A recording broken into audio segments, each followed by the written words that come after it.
اب ہمیں دیکھنا یہ ہوگا کہ بحیثیت مسلمان کیا ہم اپنی تہذیب پہ قائم ہیں یا کہیں ہم نے بھی کافر کی تہذیب تو نہیں اپنا لی۔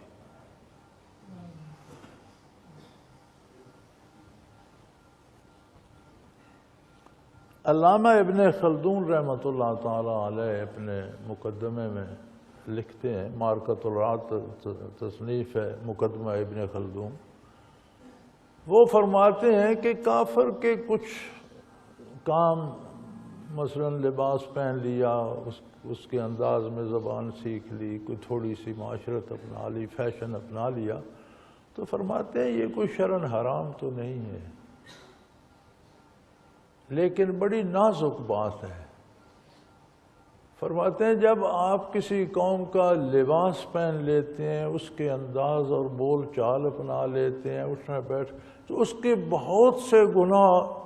آپ کی نظروں میں چھوٹے ہو جاتے ہیں کہ خیر ہے کوئی نہیں، یہ ہوتا رہتا ہے، اور غیر شعوری طور آپ وہ گناہ اپنا لیتے ہیں۔ اس لیے یہ چیزیں جو ہیں ان میں بڑا محتاط رہنا پڑتا ہے۔ تہذیب اب کوئی عقیدہ نہیں ہے، رہنے سہنے کا ایک انداز ہے، تو شرعاً تو ستر عورت واجب ہے، ستر عورت ہے تو لباس کسی طرح کا ہو کوئی فرق نہیں پڑتا، لیکن جو لباس کسی کافر قوم کا شعار بن چکا ہو، مثلا ہمارے ملک میں بر صغیر میں ہندو ہے، ہندو جب دھوتی پہنتا ہے تو اس کا پیچھے کا کپڑا کھینچ کر اوپر کر لیتے ہیں اور وہ ٹانگوں سے لپٹ جاتی ہے۔ اب یہ صرف ہندوؤں کا شعار ہے، کوئی مسلمان اس طرح کرے گا تو دیکھنے والے دیکھ کر سمجھے گا یہ ہندو ہے، تو یہ لباس حرام ہے۔ اتنا متشابہ ہو جانا کہ اسی قوم کا فرد ہونے کا اندیشہ لگے، جو کسی قوم کا مذہبی یا قومی شعار ہے تو وہ حرام ہے۔ اس کے علاوہ اب لوگ پتلون کوٹ پہنتے ہیں، پتلون کوٹ کوئی محض عیسائیوں یا یہودیوں یا ایک قوم کا شعار نہیں ہے، ہندو بھی پہنتے ہیں، سکھ بھی پہنتے ہیں، مسلمان بھی پہنتے ہیں، ایک عمومی ہے، لیکن اس میں بھی اگر بچا جا سکے تو بہت بہتر ہے۔ آپ نہیں بچ سکتے، آپ کے دفتر ملازمت کا تقاضا ہے، تو کچھ اتنا کریں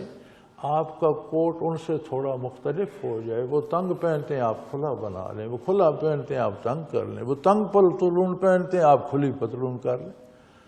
کچھ ان سے مختلف کریں، ان جیسے نہ لگے۔ آپ نے کوٹ پتلون پہن لیا، آپ ٹائی نہ پہنے، چلو بالکل مشابہت نہ رہی، کچھ تو فرق رہا۔ تو ہمارے ایک دوست ہوا کرتے تھے، اللہ پاک ان کی مغفرت فرمائے، کہ انہوں نے کوٹ پتلون پہنے ہوا تھا تو پتلون کے اوپر نیفا لگا کر اوپر ناڑا باندھ لیتے۔ میں نے کہا مولانا یہ کیا ہے؟ کہ جی اختلاف تو کرنا ہے، ہم نے اپنے انداز میں رہنا ہے، پتلون میری وردی کا حصہ ہے، مجبوری ہے، لیکن یہ تو قمیض کے نیچے آ جاتا ہے، بشرٹ پہنتے تھے اوپر، تو یہ تو نیچے آ جاتا ہے، کوئی نہیں پتہ چلتا، تو میں اختلاف کرنا چاہتا، یعنی کوئی نہ کوئی انداز اپنا ہونا چاہیے۔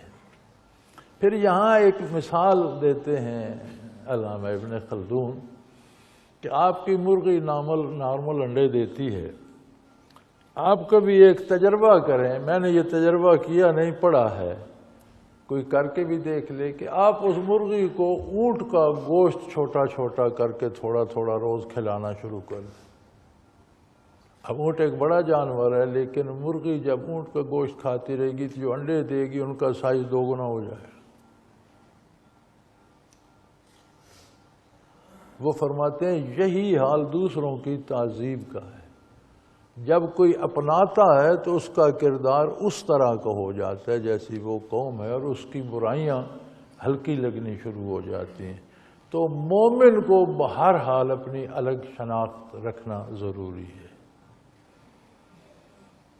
جس طرح اللہ کریم نے فرمایا کہ جب میرے پاس آئیں گے، کافر کا لباس آگ سے کاٹوں گا، مومن کا جنت کے ریشم سے۔ کافر کو عذاب نصیب ہوں گے، مومن کو راحتیں نصیب ہو گئیں، وہ جہنم میں جل رہا ہوگا، وہ باغات میں بیٹھا ہوگا۔ تو اس کا مطلب ہے کہ ہم دنیا میں اپنا تشخص الگ رکھیں گے تب بات بنے گی نا.